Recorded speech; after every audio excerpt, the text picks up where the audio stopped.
Good evening all and welcome to day 4 of Ghost Week. Tonight we've got some truly chilling stories, so get comfortable and let the darkness take control.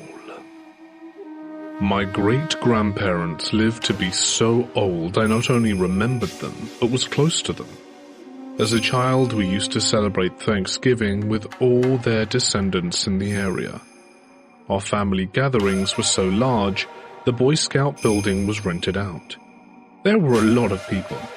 I was young but remember those times fondly. We also celebrated their 75th wedding anniversary at the Boy Scout building. My great-great-grandparents had old-fashioned names from the southern US, so as is common they had nicknames. He was called Super and she was called Mumsy. Grandpa Super had been a moonshiner for his whole life, but made a bundle during Prohibition. My great-grandma was also doing that too. They were in Greenbrier County, West Virginia, and they caught the attention of the law.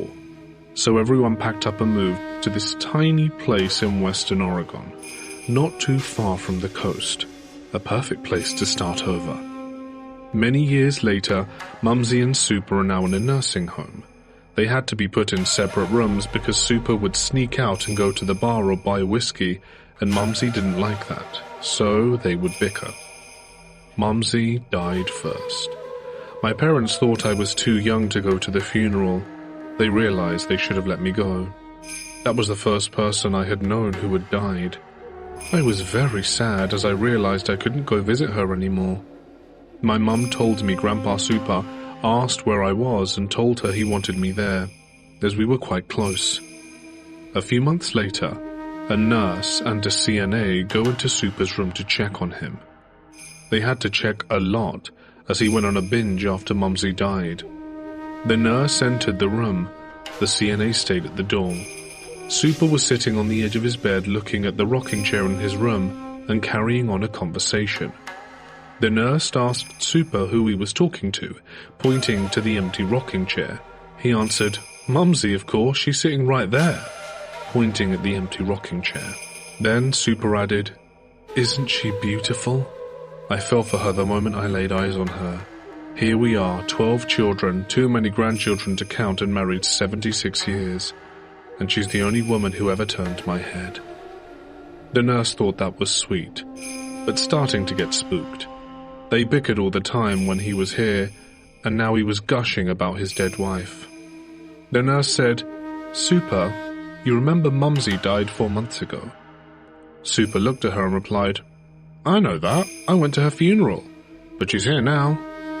Super laid back towards the rocking chair, nodded his head as if to say yes, and smiled.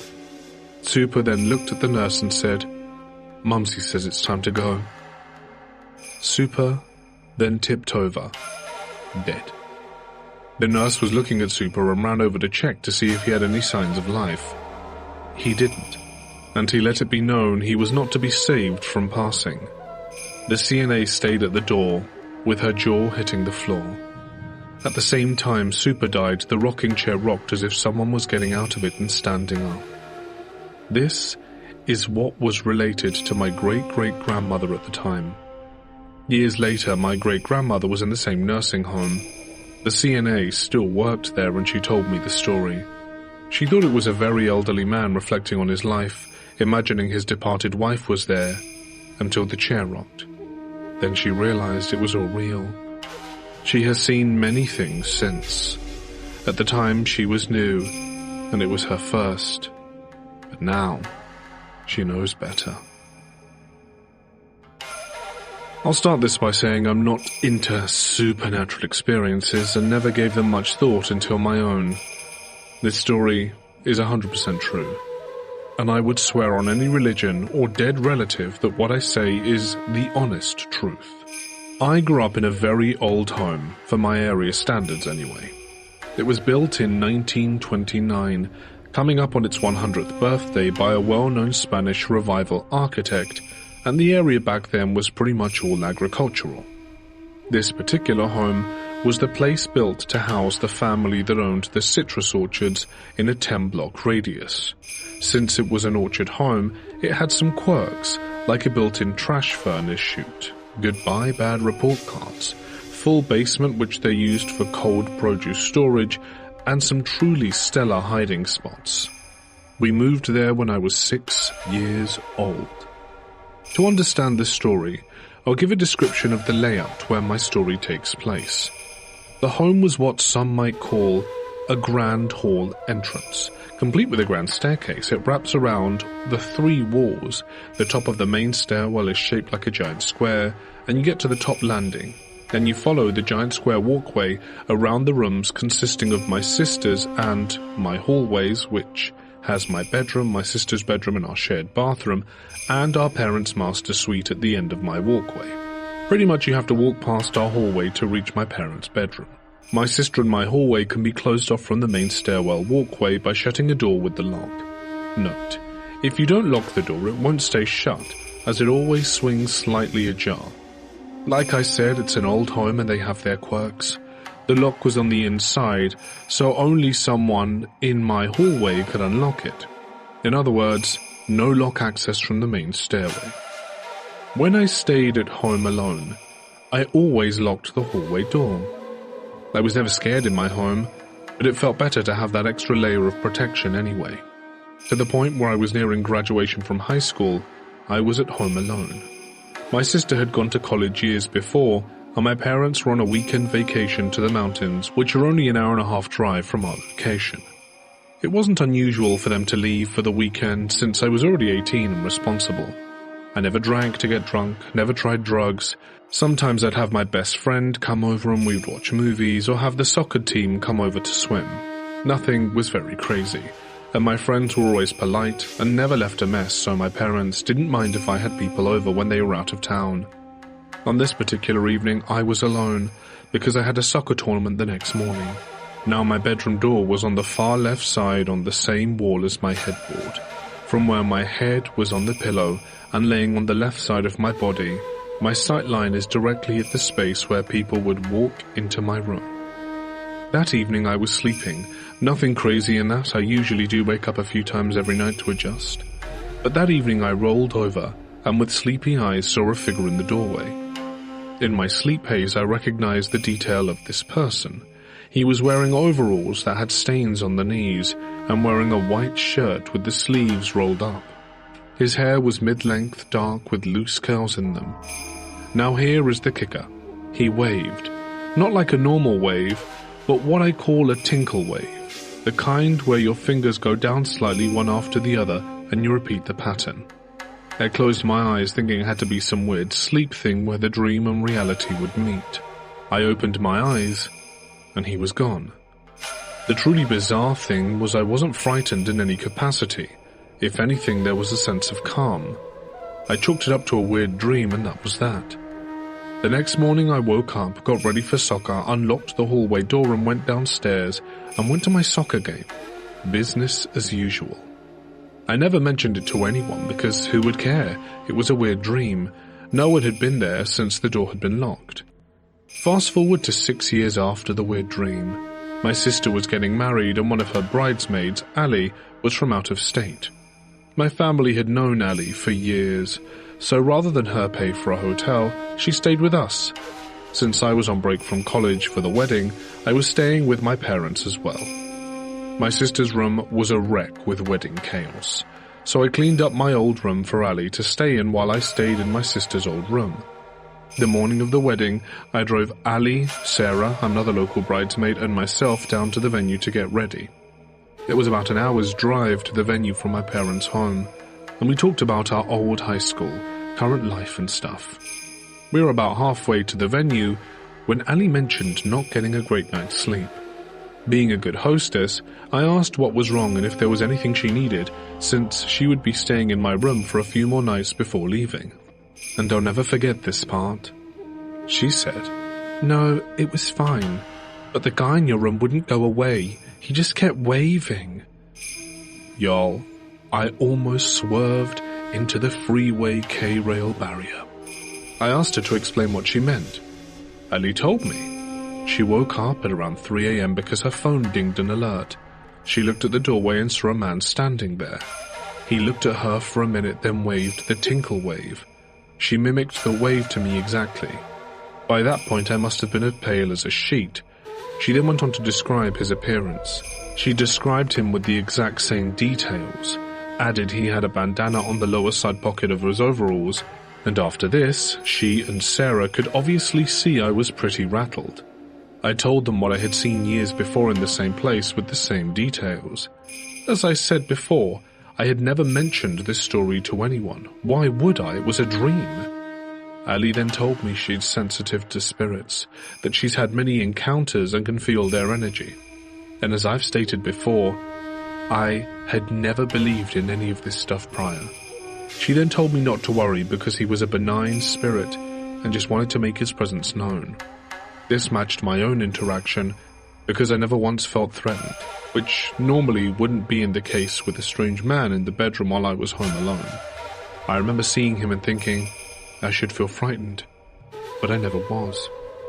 After the wedding festivities and after Ali had left, I asked my mum if she had ever seen anything one might consider supernatural in the house in the years since we had lived there. She's a well-educated ER doctor with a no-nonsense attitude. She told me she's come home from the hospital a few times, always the 6 p.m. to 2 a.m. shift, when she generally wouldn't get home till after 3 a.m. after finishing up charts. She said she had seen a shadow man move between my sister and my hallway door. I asked if she'd ever felt frightened after seeing it, and she said no, that she always felt nonplussed. I told her about my dream and what Ali had also seen. Honestly, she didn't react much besides telling me to stay on good terms with it. Since that final experience, I saw him twice, both of these sightings being in my sister's bedroom, one at the right foot of her bed and the other on the left side. The last time he didn't wave though. After my mum's revelations, I checked my phone after seeing him, and both sightings were between 3 and 4 a.m. I don't know what it is, or who, or why, but it happened too many times for me to believe it isn't real. I named him Philippe, and when random stuff happened in the house I couldn't explain, like my hat falling from the top of my lamp with no window open or anything, I would just say, "Hey Philippe," as to not piss him off. What scares me the most to this day is how quickly my mind shifted from, these are make-believe stories, to spirits exist in my home, and he wants to be known. What else is out there that we can't see or explain? 2 weekends ago I had my niece of 6, Bailey, over, staying with my husband and I at our home.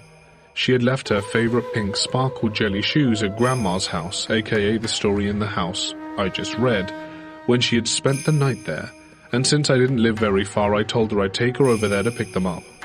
My mum was working the 4 p.m. shift and wouldn't be home until 2 or 3 a.m., so I decided to do some minor chores like put the washed laundry in the dryer, clean up the cat litter, etc. While I was doing this, Bailey ran upstairs into my old bedroom which she loved to play in. I left some old chunky jewellery, old prom dresses, random stuff in there which she loved to play with, and I certainly didn't mind. When I was finished doing the little things around the house, I called her to come down so we could get going. She never mentioned anything strange or unusual to me, and we left. The day after I had dropped Bailey off, my sister called me to ask who we had been with at Grandma's. I told her it was just me and Bailey. Apparently my niece said that she ran upstairs and there was a man looking at pictures in the hallway, and she said hi but he didn't move. She walked past and into my room, and when she had come out later so we would leave, he was no longer there. If a man had been there and walked down the stairs, he would have run into me at some point. And if he had stayed upstairs, he would have run into me, since I had to go upstairs to clean the litter box. I'll state I saw absolutely nothing. My niece is now 6 and getting into the imaginary friend territory age, so I'm taking this with a grain of salt. However, she never told any one of us, my mum, me, or my sister, about any imaginary friends before. I really don't know who or what she saw, if anything at all, but it's worth to note that the hallway she says she saw him on is the same one where my mum says she saw her shadow man. In 2001, my youngest son was hit by a car. He was only 4 years old. It was very bad. He stopped breathing, his heart stopped, and he was revived 3 times. The neurologist told my wife and I that the injuries were severe, and most likely he would not survive the night. We were beyond devastated. He was in a coma naturally, and also they added meds to make sure he stayed that way to keep his brain pressure down. He survived the night. About a week later, he woke up. After they took out the breathing tubes, he could talk. He kept asking where Veronica was. I asked the nurses if one of them or one of their co-workers was named Veronica. They said no one worked there with that name. I asked him what she looked like. He said she was an old woman who talked funny. I asked if she was dressed like the nurses and he replied no, that she always wore the same clothes, a blue dress with yellow flowers. I asked what she said to him and tell him she loved him and that everything would be okay. A few hours later, my in-laws showed up. I told my father-in-law about what my son was saying and he turned white. He said he knew who it was. It was his mother, Veronica. She was from Slovakia and had a heavy accent, and she was buried in a blue dress with yellow flowers. Our son is named Joseph Michael. We found out after he was born from my father-in-law's older sister that they had an older brother named Joseph Michael who died in Slovakia around the age of 4. My father-in-law was the only one born in the US. If I would not have experienced it, I wouldn't believe it. But my son's great-grandmother reached out from across the grave to comfort her son's namesake. I also believe she helped to make sure we would not relive the tragedy she went through. Pure love is the most powerful force in the universe. It can break space and time boundaries. Joseph is doing fine. He has issues from the brain injury, but he is an intelligent 21-year-old now. He still lives with us ever since he came home from the hospital all those years ago. We've had many experiences with things paranormal happening to us. I wonder if since he died and was revived, he is closer to that side and attracts the paranormal. But these events are stories for another time. This is more of my dad's story than mine, but I think this needs to be shared. In August of 2006, my family was stationed in Fort Riley in Kansas. We moved into this gorgeous duplex at the end of a horseshoe-shaped neighborhood. The house was built in the early 1900s and had an unfinished basement with those pole lights that only light up the small area around you. In the basement, there were also the smallest footprints in the cement that looked as if they belonged to a child. The house had a grand staircase that only went from the ground floor to the 2nd floor, and a back staircase which went to all 4 floors, originally intended for servants. The ground floor held the main living area, and my brother and I were on the 2nd. I snagged the master, which had its own doorbell. As for a 6-year-old, this was awesome, and my parents stayed on the top floor, which had an unfinished attic room that held pieces of original furniture. Their babysitter once joked that vampires lived in there. About a month after we moved in, a woman knocked on the door and introduced herself as part of the Historical Society, and asked for my family's permission for this home to be featured in the annual Halloween Ghost Tour, informing us this is a usual stop. She let us know that the home was host to a spirit called the Buckskin Ghost, as he appears as a man in buckskin clothing. We informed her we were new and hadn't had any paranormal experiences. She asked how long we'd been there. My dad said about a month, to which she replies, "Oh, usually he shows himself by now."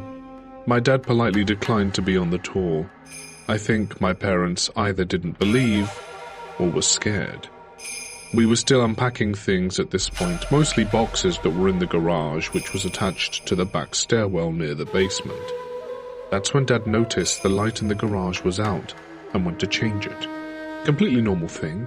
As my dad is reaching up to change the light, it comes back on. He makes sure it's screwed in all the way, climbs down the ladder and puts it away. When he returns to the garage, the light is out.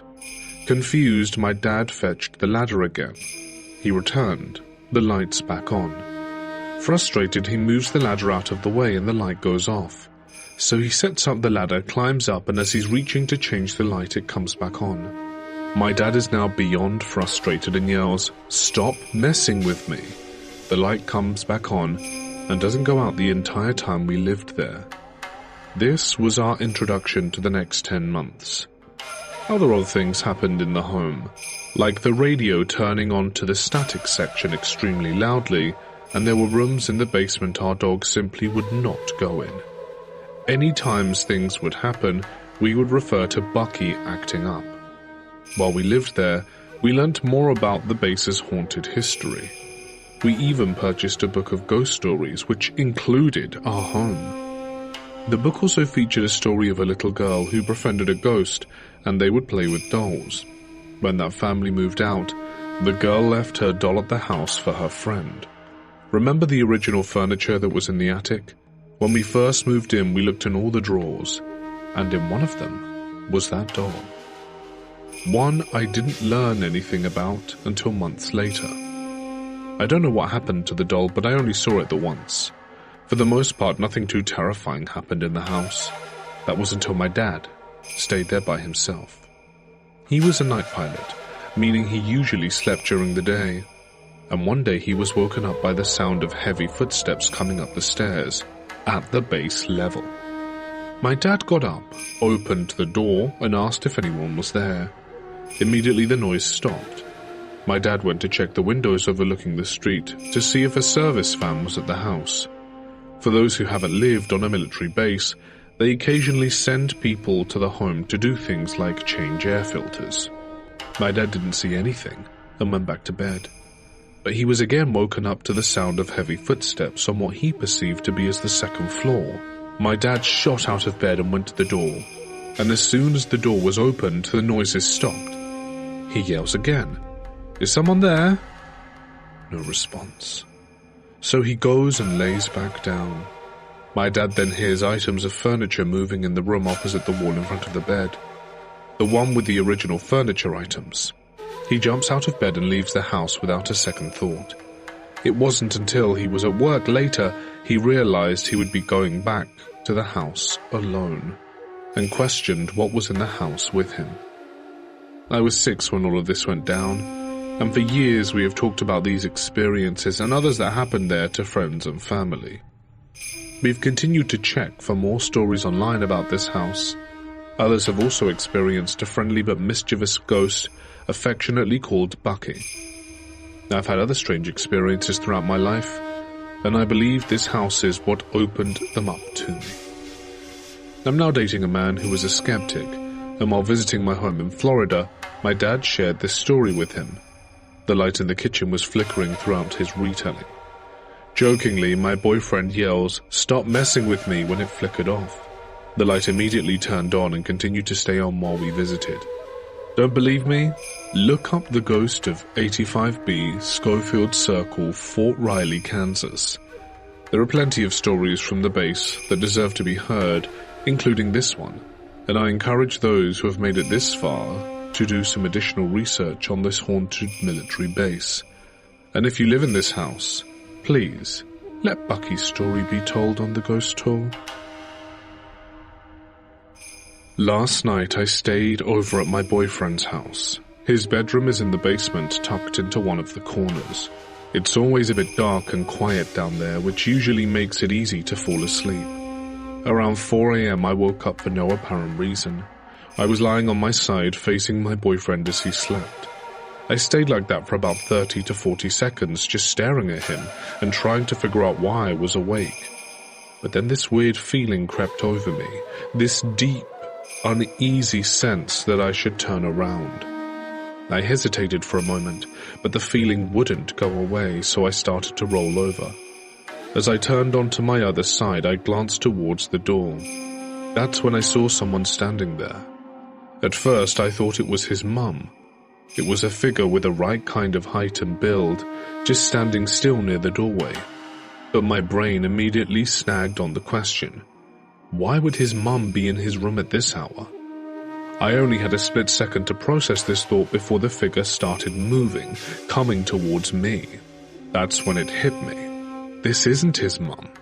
I couldn't make out the face or any distinct features, but something about this felt deeply wrong. I gasped loudly, and a sharp, involuntary sound of pure terror left my body.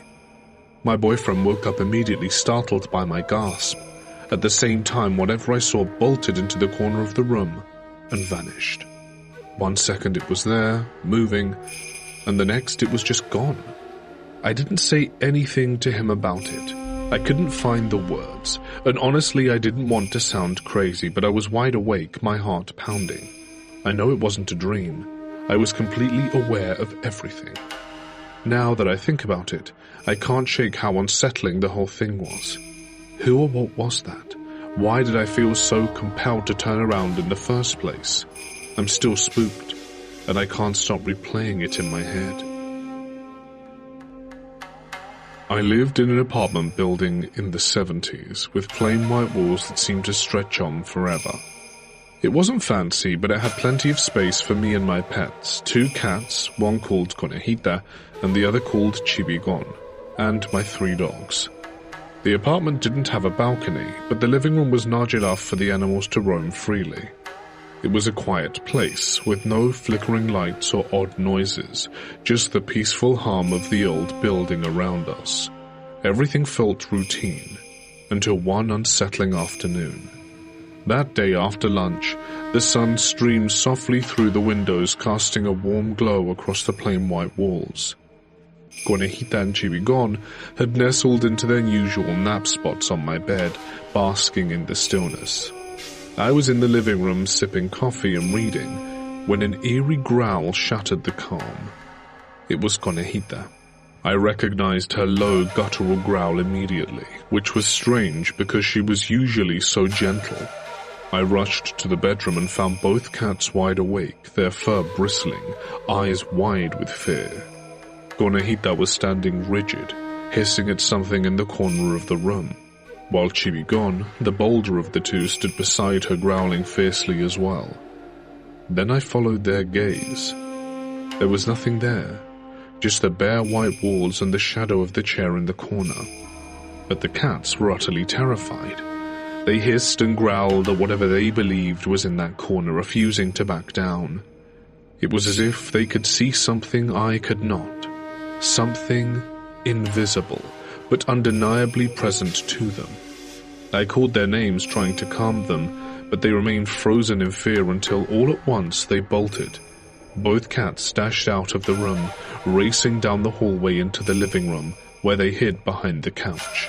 No matter how much I coaxed or reassured them, they refused to go back into the bedroom that day.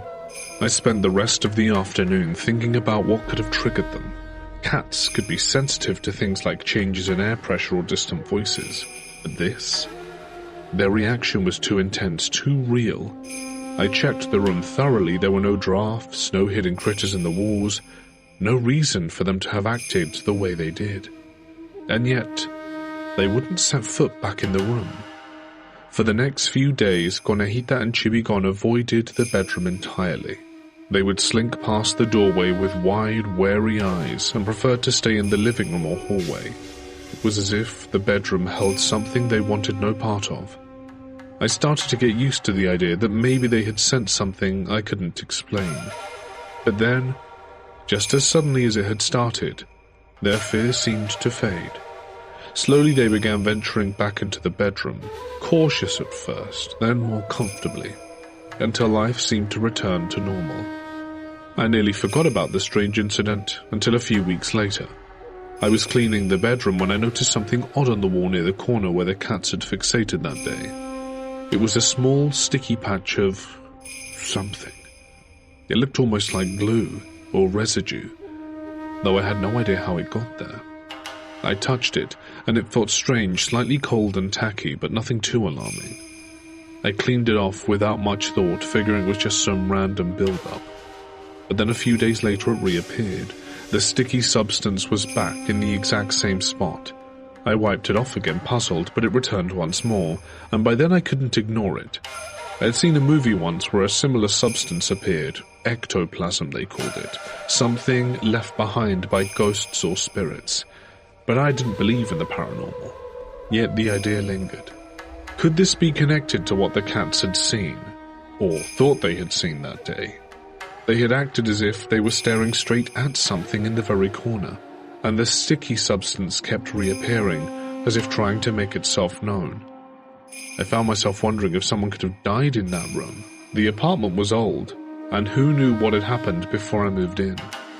I never found any answers. The substance eventually stopped showing up, and the cats returned to their usual carefree routines. Still, I couldn't shake the memory of that day, and the cats' reaction, their absolute terror in the face of something I couldn't see. I don't believe in ghosts, or at least, I didn't. But I can't help but wonder, was there something more that I didn't perceive that day? My house has, for as long as I can remember, had major levels of paranormal activity. It's an old farmhouse that's been passed through about 4 generations of my family, and there have been plenty of deaths on the property. It was built around 1880, and while it's not got a particularly bloody past, it's got its stories. My grandma died in what would later become my nursery. My great-grandfather fell out of the hayloft back in the 1920s, and they found an old, unmarked grave left from the Civil War that got left behind in the 70s. The activity is common as things fly around here. Cabinets' doors open and shut, things get moved, and footsteps can be heard in the hall when no one else is home. You'd see figures in the doorway. We'd hear a voice in the old grain silo sometimes, which is impossible, because if someone was in there, they'd suffocate. None of it feels or acts malicious, so we're used to it and just sort of take it on the chin. So used to it, in fact, that I completely ignored someone trying to break into my back door last night because I just thought this was the normal, paranormal activity. I was in my brother's room fiddling with his PC for some stuff, and I heard weird knocking sounds from outside the house. Knocking is normal, though.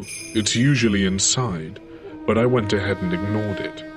This went on for about 3 to 4 minutes before my dog started growling so loudly I could hear him from across the house. He doesn't growl at anything beside the basement door, so I thought it was weird and went to go calm him down in the living room. I heard the back door in the kitchen shaking and yelled, "Stop it, you're gonna break the handle," because that's the sort of thing we say when something is getting particularly rough. Maybe 30 seconds later, I heard the door swing open and without really thinking about it yelled, "Pretty sure I told you to knock it off." I didn't realize anything was off until a voice I didn't recognize said, "Crap," super loudly, and the door slammed shut. Of course, I immediately ran to see what it was, just in time to see a silver truck peeling out of my driveway. So, yeah, essentially just a warning not to get too comfortable with your haunted housemates, because it might turn out it's not them who's making the noise. Paranormal experiences have always been a part of my family's life. From seeing figures in windows to cups flying off counters, strange occurrences seem to follow us no matter where we go. These experiences happened in our first house. When I was younger, I refused to sleep in my room. My family said the upstairs of that house always felt uncomfortable. In one of the rooms that wasn't part of the original home, we always felt like we were being watched. We even captured a photo of a face in one of the windows. Eventually we moved out of that house, but the strange activity didn't stop. Windows were broken, cups still flew off the counters, and doors slammed shut. These things usually happened when someone was alone or half awake. My mum even said she was slapped while she was sleeping. In the next house, the activity continued. We saw orbs on the security cameras, and I started experiencing more of it personally. One day, one of my Bibles fell from a shelf and onto the floor. Another time I saw a dark shadow move across our shower window, which left me feeling uneasy. My sister told me that a cross on my desk was thrown across the room and landed face down. Lights started acting strangely, doors would shake, and family members were being scratched or slapped. One memorable experience happened when I was around 4 years old. I was in the same room as my mum when we heard 3 loud bangs outside. We checked, but there was nothing there, and our motion-activated lights hadn't gone off. In that same house, while it was still under construction, my parents heard the sound of furniture being dragged across the floor, even though nothing had been moved yet. Another strange event when my sister was a baby. My parents couldn't see her on the baby monitor, but when they went to check, she was still in her crib. In our current house, things have escalated. We've experienced doors shaking, shadows outside, and hearing the back door open when no one is there. I've been scratched a few times, which is unsettling. One of the more striking incidents happened when I left my room to make some food. I have a Bible on a shelf that has never moved before, and when I returned, the Bible was on the floor, all the way across the room lying open, but not on any specific verse. On another occasion, my sister said a cross in my room was thrown across the room and landed face down. There's also a persistent feeling of unease when standing in the dark. My mum has seen door handles shake, and we've heard knocking on windows. Although some of the light issues might be electrical, we're not entirely sure. In the last month, a guest staying at our house to watch our dog said they felt someone nudge their shoulder while they were sleeping. No one else was home, and the dog was in another room. I thought things had started to settle down after I was blessed by a priest about a year ago, but recently activity has started up again. One night while lying in bed, I felt a burning sensation on my neck. When I looked in the mirror, I noticed red marks. By the next day, the marks stood like 4 scratches, with 2 of them merging into one. We've also heard names being called and felt like we're being watched. Someone in my family even woke up to see a face looking at them through a door window. These experiences span from 2014 to 2024. Sometimes months will go by without anything happening, but then activity will suddenly intensify. My mum had a really bad ear infection and needed to take her medicine on time to help ease the pain as quickly as possible. She set an alarm for somewhere between midnight and 3 a.m. to make sure she didn't miss a dose. That night, we were in the front room watching movies together, trying to pass the time until her alarm went off. At some point, we both dozed off. It was peaceful until it wasn't. Before the alarm could even go off, we were jolted awake by loud, violent bangs. The sound was deafening, and it wasn't just 1 or 2 bangs, it was a chaotic, repetitive clamor that echoed throughout the house. We shot up from the couch, absolutely scared witless. For a moment we thought someone had broken into the house. The place was dark, and we were sure whoever it was didn't realize we were home. The noise was coming from the kitchen. It sounded like someone was tearing the place apart. My heart was pounding as we cautiously made our way to check it out. When we stepped into the kitchen, we froze. Every single cupboard, drawer, and door was open. The fridge, the stove, the washer and dryer, even the basement and bathroom doors. Some of the cupboard doors were still swaying slightly, as if they'd been violently slammed shut and then flung open again. The room felt wrong, like the air was charged with something we couldn't see. We quickly checked on everyone else in the house. My dad and my 3 brothers were all fast asleep, completely undisturbed. We checked the doors and windows and everything was locked up tight. There was no sign of forced entry, no sign that anyone else had been awake. To this day, I have no explanation for what happened. All I know is that it wasn't a dream, and it wasn't something we imagined. Something or someone made its presence known that night, and we haven't forgotten it. My friend has been experiencing some activity in her home for a few years now. It started out small, little things here and there, things that would make you think that possibly you did it, or you thought you closed the drawer, turned the light off, little things. But recently it's been a bit more active. I told her a while back to ignore it, don't entertain it. It seems to be more active in her bedroom closet. It just knocks on the door. She filmed it a few times but left abruptly afterwards. It turns on lights, fans, and the printer, but it hasn't really done anything in front of her daughter until recently. It started knocking on the door one day while she was sitting in the room with her daughter. Obviously the daughter was curious, but my friend said it's nothing and ignored it, and proceeded to take her downstairs. Then yesterday her daughter was yelling for her and asked where she was. My friend said downstairs. Her daughter was upstairs and could hear someone walking around up there. Then last night, while they were sleeping, her daughter came running into her room and said there was something happening in her room.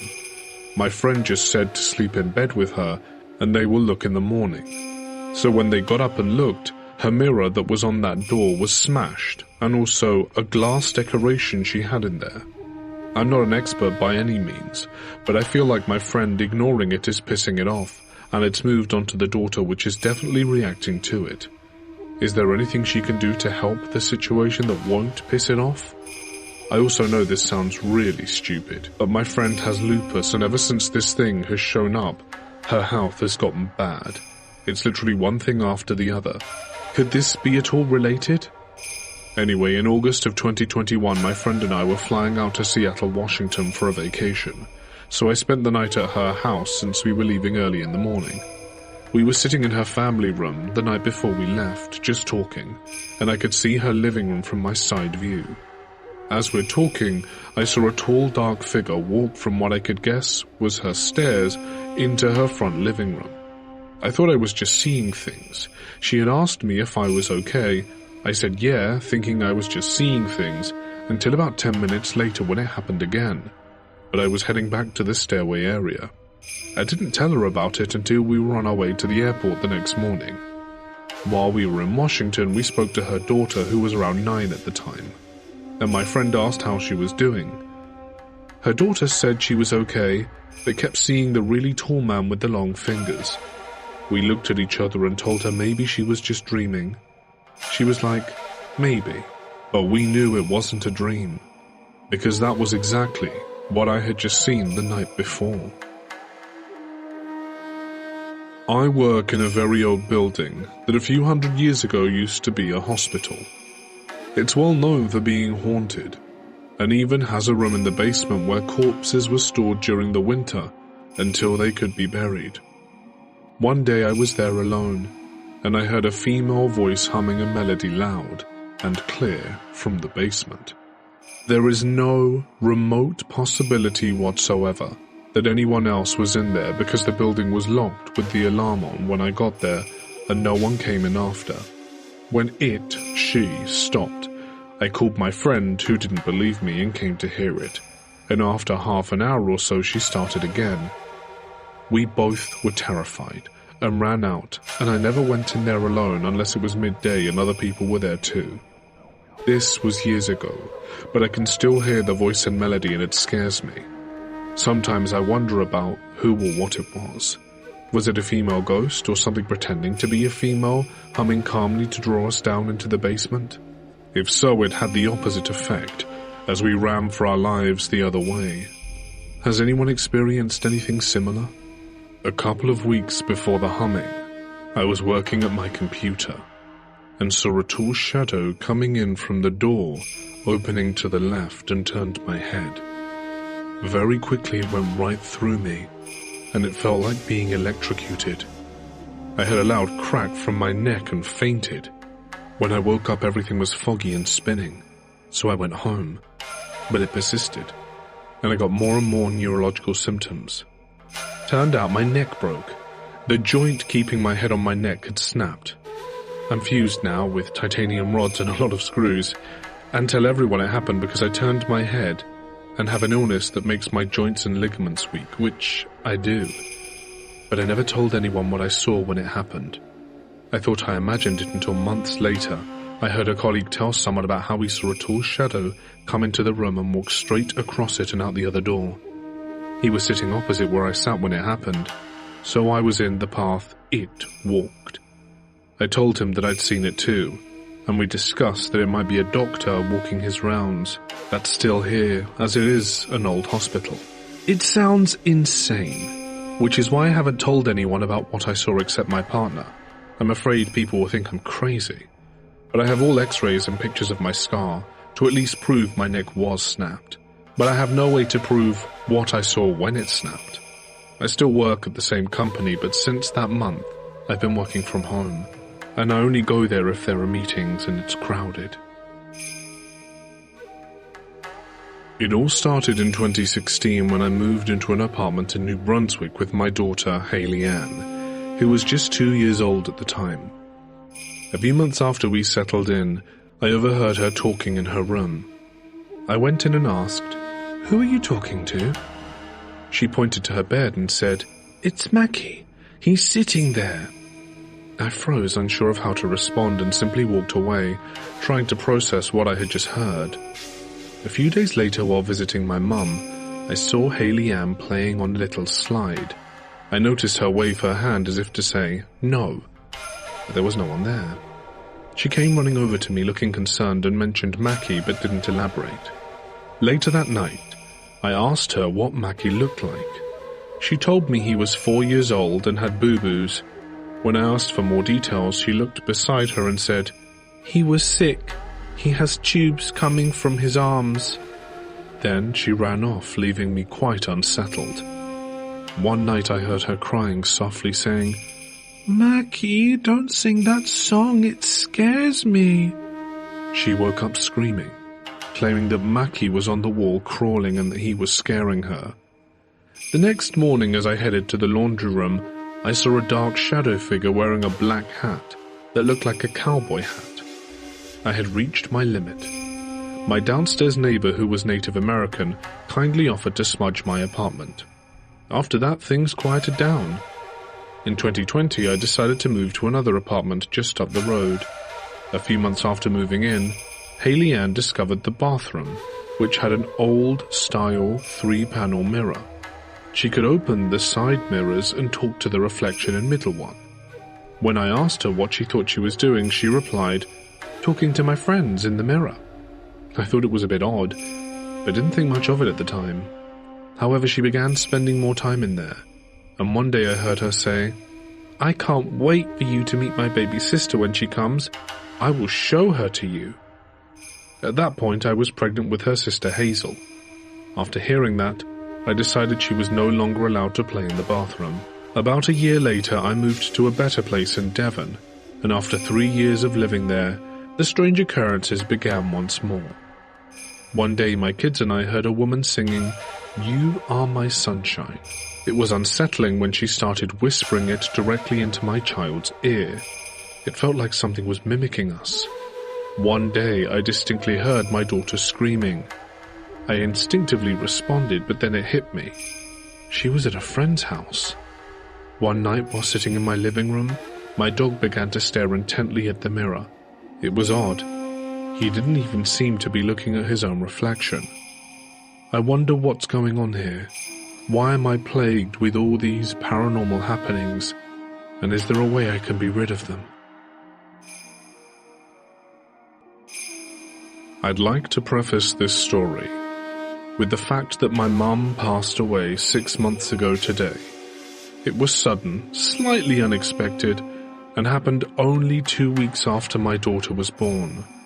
She was deeply paranoid about technology and was a lifetime pack-a-day smoker. The haunting started shortly after her drawn-out wake and burial. Little things, like the ladle flying out of the pancake bowl every time my son and I made pancakes.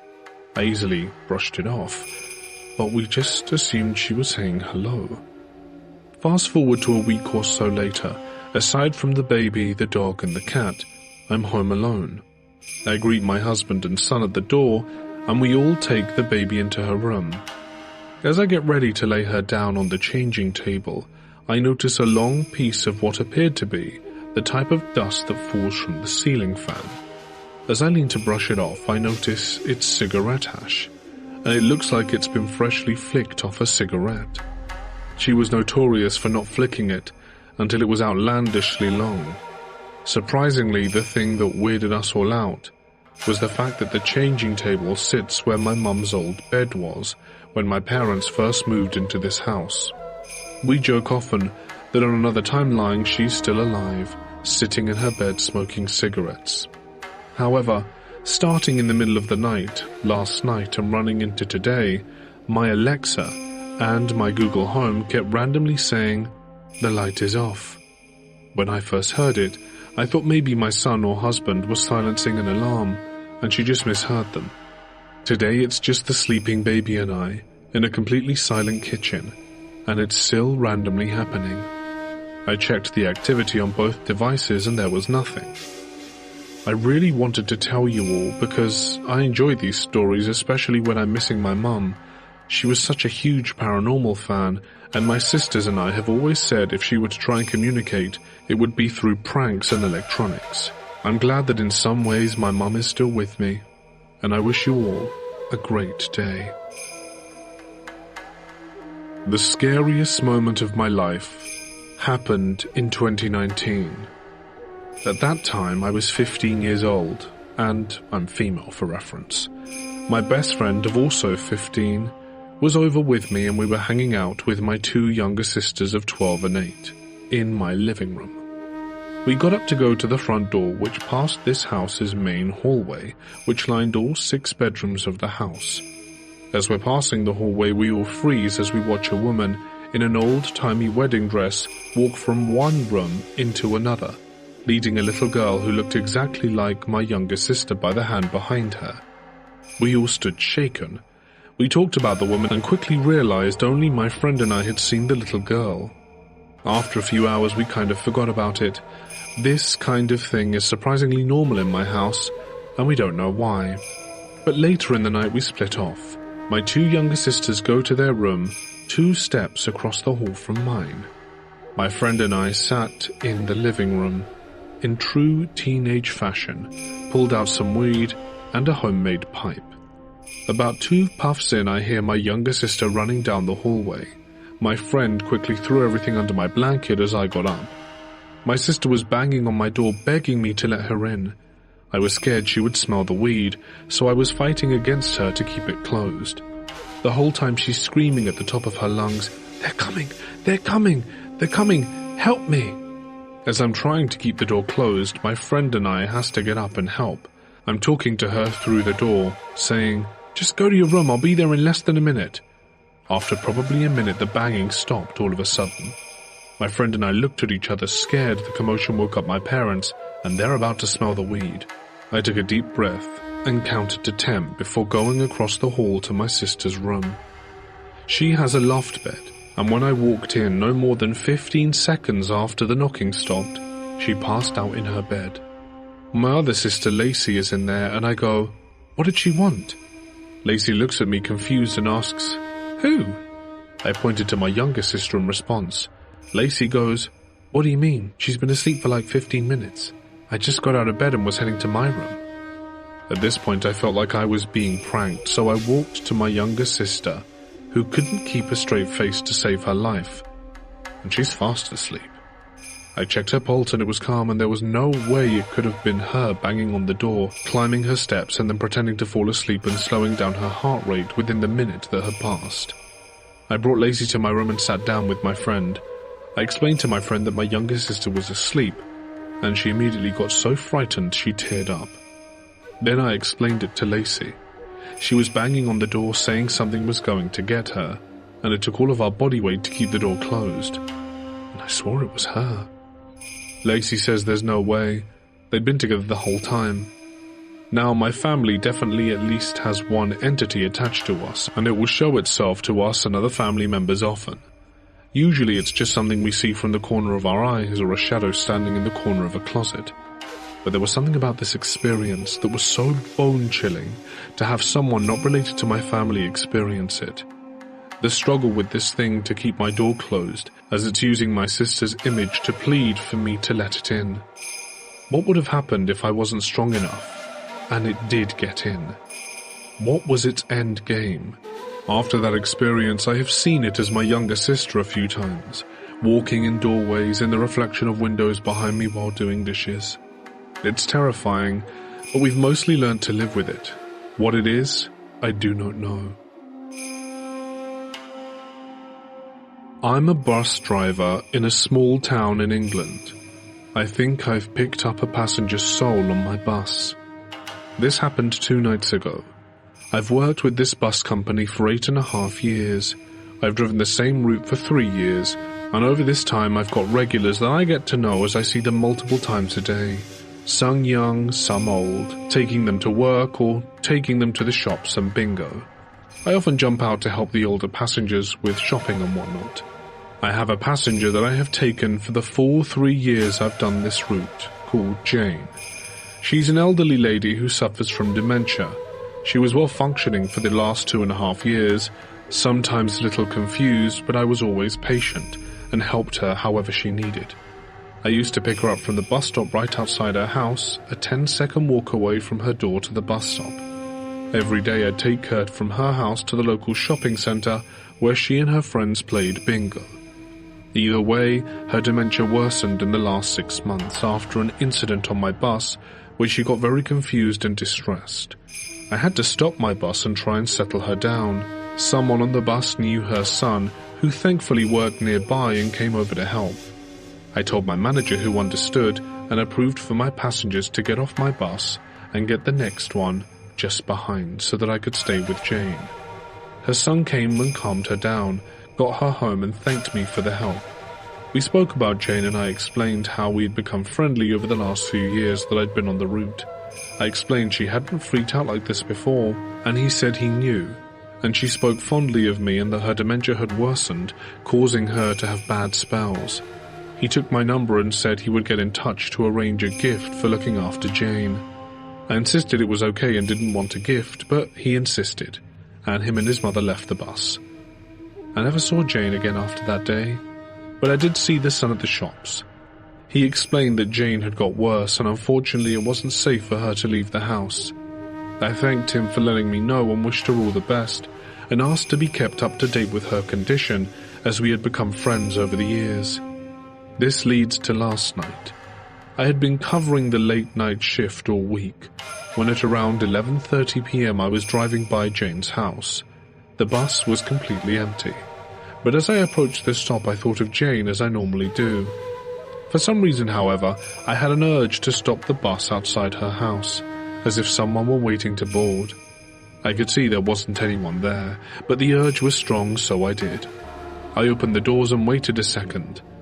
The cold rush of air entered the bus, and I closed the doors and drove on. I could feel a presence on the bus, and after about 5 minutes later, or 6 stops, I felt someone next to my cab on the bus, like someone was waiting to get off. I stopped again and opened the doors. I felt the presence leave, and I continued, slightly confused. I fully believe in the paranormal, so when I got a call this morning from Jane's son, telling me she passed away 2 nights ago in her home at around 11 p.m., I broke down. I had forgotten about the strange feeling I had the night, with the presence on the bus, until the funeral. I took the day off, attended the funeral for Jane before going back to her son's house for the wake. The son's house was 30 seconds from the stop that I had left the presence off at. I don't know if this is crazy. Am I just being stupid? But I tell you, I'm sure I picked up a presence from right outside Jane's house, 30 minutes after she passed, and dropped it off at her son's house. Could I have taken Jane's soul on one final trip to see her son, before she passed to whatever is beyond? I really want to believe I did, so I have comfort in the idea that I drove her one last time to see her son one last time too. Does anyone else have an experience like this? My mum tells this story 25 years later, and her face still turns white. I lost a very small red dragon toy. For whatever reason, it was my absolute favorite, and I took it with me everywhere. I cried for months. They moved every piece of furniture, pulled seats out of their vehicle, emptied every box and cabinet and drawer in the house looking for it and never found it. The day of his funeral, she sat up with me on the kitchen counter to put my shoes on. My mum turned around for a second to pick my shoes up off the floor, and when she turned back to me, the toy was in my hand. She was in tears and asked me, "Where did you find that?" 2-year-old me just said, "Papa gave it to me." she asked. Where is he now? He left, I said. He had to go home. He said he loves us. And then I continued playing like nothing happened. My husband and I were in Alaska on an ATV trail ride outside Denali, and we got so far ahead of everyone else that we stopped on the path to wait for them to catch up. I saw something come out from behind a tall bush that looked like ectoplasm that you see in the movies, but then I instantly recognized it as my sister. I heard her say in my head that someone who I loved very much was going to die by the end of the year, and that it was going to be extremely difficult for me, but that she loved me and would be there to help me get through it. This was mid-August, and I spent the next 4 months kind of holding my breath waiting to see who it would be. On Wednesday, December 18th, I called my second mum, our housekeeper, who had started working with us in 1958 when I was just a baby. She was the one person in my life who I always felt unconditionally loved by, because she had never yelled at me or spanked me, and I never felt judged by her no matter what I told her I'd done. I had been calling her once or twice a week for years. One of her daughters answered the phone and said that she was in the hospital because she had a stroke that fried the left side of her brain, and she was in a vegetative state. I really wanted to go see her, but she was in another state. My kids were flying in for Christmas that weekend, and I didn't want to miss seeing them. I distinctly felt my sister's presence around me for weeks after. Her family pulled the plug that Saturday, and I flew to my hometown in mid-January as already planned. I was originally going to visit my mother and take my second mum out for her 89th birthday, but I attended her memorial mass instead. In February, I was going to have a difficult conversation with my husband, and when I sat down, I was very nervous. I felt Jay come up behind me and put her arms around me. Then I heard her very clearly whisper in my ear, "It's gonna be okay. I promise it's gonna be okay." She and my sister have continued to be present for me at difficult times, especially when I was in trauma therapy. I had an encounter with an old friend years ago, back in 1999. I'm a musician who has been in a few bands from back in the day. We had a studio to play and practice in and everything. I was the singer. An old friend, Kevin, had come down and filled in the drumming while we were out looking for a drummer. He couldn't commit to the band but was willing to help out. I knew him years before this. Anyway, we found our drummer and thanked him, and he was on his way. Months go by and we lose the lease on the studio, so the band broke up. A few months later, I got a call for a guitar player in a country band. So, now, I'm playing guitar. Things are going well. We have a CD and a financial broker who owns the record studios who also wants to buy us a bus. Couldn't get any better. Long story short, the singer who doesn't drink gets drunk, cusses out our financial backer, and we lose it all. I pack up and head for the Great Lakes, found a band and started gigging. A year later, I was transferred to my job back home to Virginia. Every year there's a band and jam competition in my hometown. This year I'll just be watching, so I go to the stage area and listen to one of the bands and get a push from behind. It's my old buddy Kevin. He's with a beautiful girl who I'd never seen before. Not his wife, but they both look great. He looked better than I'd ever seen him. We chit-chatted for a while about music and what I'd been doing. He then told me he had sold his drums and hadn't been playing that much, which floored me. Then he was like, "Do you want to get another beer?" I said, "Sure." So we went to the kegs and he poured me and himself a beer. We continued to drink and listen to the band. Well, the band finished up, and there was time before the next band started. The perfect time for a bathroom break. When I came back, Kevin was out of sight. So I hung out for a little while longer. It was getting boring now. For some reason, me, the guy who knows everyone, didn't know anyone there. So I left. 2 weeks go by and I went to see some musician friends of mine, a singer friend who married another drummer friend. She asked if I had gone to the band jam, and I said I did go, and she asked if I'd seen anyone I knew. I told her I saw Kevin and that we hung out for a while, but beside that I hadn't seen anyone. She became infuriated and kept telling me I was lying. She was furious. She didn't even want to hear what I had to say. She told me Kevin had been dead for almost a year now, and that I was full of crap. I had never been treated like this by her before. She wouldn't let me explain. She said he was in Florida and stepped out in front of a bus and was run over and died. Anyway, she was ticked and being unreasonable, so I went home. I did speak with his widow just last year, and she confirmed he did sell his drum kit. I told her the story. She just said, "Oh, that's interesting." I kind of left it at that. I didn't think she thinks I'm more sane now.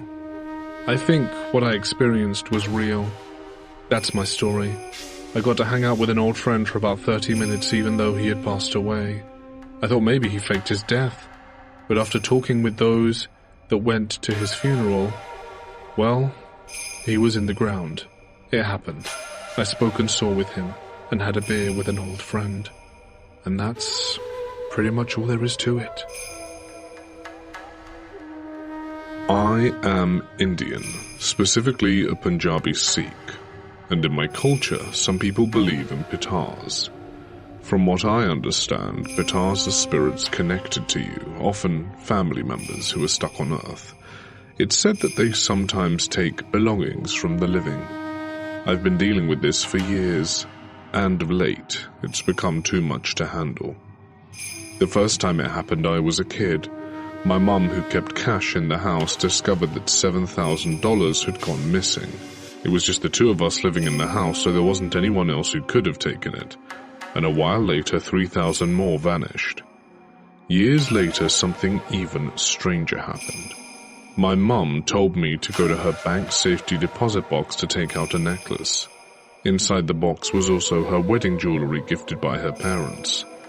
But when she went to retrieve it, the jewelry wasn't there, and no one could explain how it had vanished. And then things started happening to me personally. I remember one day sitting on the couch and realizing one of my hoop earrings was missing. I searched the entire house for hours but couldn't find it. Eventually I gave up. Then, right in front of me, it reappeared, just sitting on the floor, as if it had been placed there. You might say I just overlooked it, but there's more. I also have a gold chain that has a lot of sentimental value. It was given to my mum by my grandma on my dad's side when my parents got married, and then my mum passed it down to me. My grandma never liked my mum or me, and my parents are divorced. One day I felt the chain wasn't on me anymore, even though I had just seen it. I had sent a Snapchat to a friend showing me wearing it, and I searched everywhere, but couldn't find it. Frustrated, I went upstairs to tell my mum, and when I came back downstairs, the chain was just lying on the sofa, as if someone had just placed it there. At this point, my auntie in India went to see a medium, who said this was the work of a male spirit connected to the family. For a while, nothing more happened, and I thought it was over. But a month ago, things started up again while I was visiting my family in London. One morning I woke up and realized one of my earrings were missing. My family and I tore the hotel apart, searching everywhere for it, but it was gone. That night, I saw the shadow of a short person running, but I dismissed it, not wanting to freak myself out. Later, my mum told my aunt to contact the medium again, and this time, they said it was my grandma who had taken my earring. What made it creepier is that my grandma was a short woman. When I returned home, the activity intensified. My favorite shirt disappeared, then a fake ring I loved, and after that, earring and bracelet went missing too. The final straw came today. Last year I visited my family in India around my birthday. My aunt, who doesn't have much money, gave me the most meaningful gift. A gold bracelet, something I dreamed of owning. Today, when I went to wear it, the bracelet was gone. I can't describe how awful it felt. The gift held extreme sentimental value to me, and now it just vanished. I'm completely drained from dealing with this, and if anyone knows anything I can do to stop this from happening, or better yet, retrieve my belongings, I would be sincerely grateful. When I was a child, I witnessed a spectral apparition. My mother and I saw exactly the same thing in the same place, and I didn't see that thing right away. I only saw her when my mother asked me to get out of bed because we were in bunk beds made of wood. At the time, we lived in Chaumont, in France, Haute Marne, at 12 Jean Mermont Street, on the first floor. I was living in hell. My mother had left my father because he used to beat her. I was the scapegoat of my school, and the neighbors of the apartment above ours frequently prevented us from sleeping at night by throwing dishes in the bath, hitting furniture, hitting the walls, and shouting loudly. I was sleeping soundly that night until my mother started talking loudly, trying to wake me up, and telling me there was some kind of demon that appeared to her. At first, as I was afraid, I refused to join her because I needed sleep, but then I gave in. As I went to the ladder on all fours, I noticed that a blue light was reflecting from the ceiling, and more generally throughout the room, while I knew full well that we had turned everything off. And I also noticed that the neighbors in question were practicing strong enough invocations to make us hear. As I went down the ladder, I struggled with the temptation to turn my head to the right to see where all the blue light was coming from. Then, it was only after joining my mother in her bed and after several requests from her that I ended up looking at this thing face to face. The ghost was a half-skeletal corpse, and it was lighting up the room with its blue light. It had the features of my maternal grandfather. The creature spoke to us, but we were too afraid to pay attention to its words. The thing then vanished, and we were in complete darkness. At the time of his disappearance, the neighbors stopped speaking, and we heard them running and opening the door to their apartment. And that's when we heard them running down the stairs as if they were fleeing something that was chasing them. We heard the squeal of their shoes and every turn they took. They were then heard leaving the building and slamming the main door in a din. And that was the last I ever heard of it, and I'm glad to not have heard it since. Hey guys, it's Mort here, and thank you so much for listening. I really appreciate each and every one of you tuning in. I hope you've been enjoying Ghost Week. Tomorrow we're going to hit you up with the grand finale, Day 5. So tune in, it's going to be a good one. Try and get here early as well. I like answering your comments and interacting with you guys. So, hopefully, see you there. That's all from me, other than a huge thanks to my members and patrons who get some cool exclusive perks for a small monthly donation. If that is something you would be interested in, follow the links in the description to find out more. But that's it from me. Stay awesome, and I'll see you in the next one. Good night.